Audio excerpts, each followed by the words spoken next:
Hi guys, Dr. Llama here. Welcome once again to Camp Wanna Knit. I will be your camp counselor today, and if you want to join me over at the Arts and Crafts table, we are going to learn how to put piping onto knitting.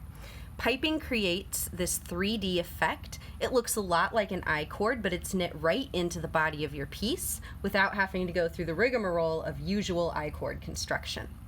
In order to achieve this, your best bet is to have two contrasting colors. You can pipe with one color, but it's a little bit harder to see your work and it just doesn't have the same dynamic pop. For the purposes of the tutorial, I'm using worsted weight yarn in black and gray. But here on this project, I used fingering weight with gray, then blue, yellow, and red. And you can see how beautiful it looks and gives just a really nice 3D effect. In order to create that piping, you first knit with your original color, right? You do everything exactly as the pattern calls for. So in this case on the pattern, I was knitting in the round. Here on my swatch, I just knit flat. I worked in regular stockinette, so I knit on the right side and I purled on the wrong side. The reason it's nice to do your piping in a contrasting color is because it's very, very easy to see right here where we're gonna pick up stitches. It's right where one color meets the next. For piping, you're going to work usually between 4 and 6 rows of your contrast color. I worked 4 both on my fingering weight piece and on my worsted weight swatch. On a right side row, or if you're knitting in the round on any row, you're going to turn your work so that you can see the back side. Instead of simply knitting in to this first stitch, I'm going to use the needle that's not holding stitches to pick up the purl bar right here where the two colors meet. So here's the purl bar for the gray and the purl bar for the black. I'm going to pick up that first black purl bar and place it on my working needle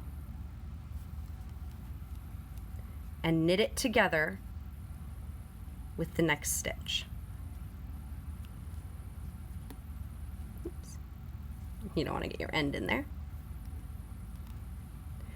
I'm going to proceed across the row doing exactly that. I pick up that black purl bar, the first one where it meets my contrast color. I'm going to place it on my working needle and knit it together with the next stitch. On my swatch, I've got 15 stitches.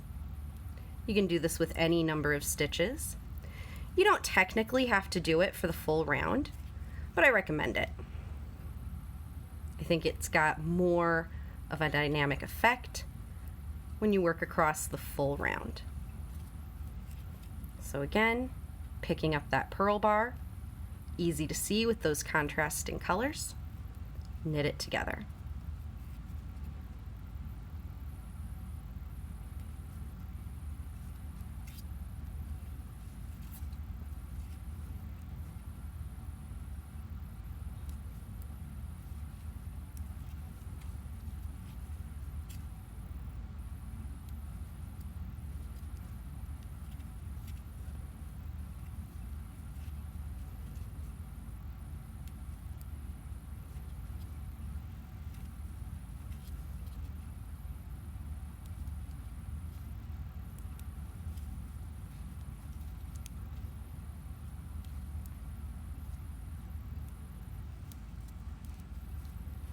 It's really a very simple technique, but I recommend trying it out the first time with a swatch and considering using worsted weight and larger needles just so it's not as fiddly until you get the swing of it. Once you've done it, you'll get hooked. It's a really, really nice way to transition between colors. Right? So I've worked all the way across the row.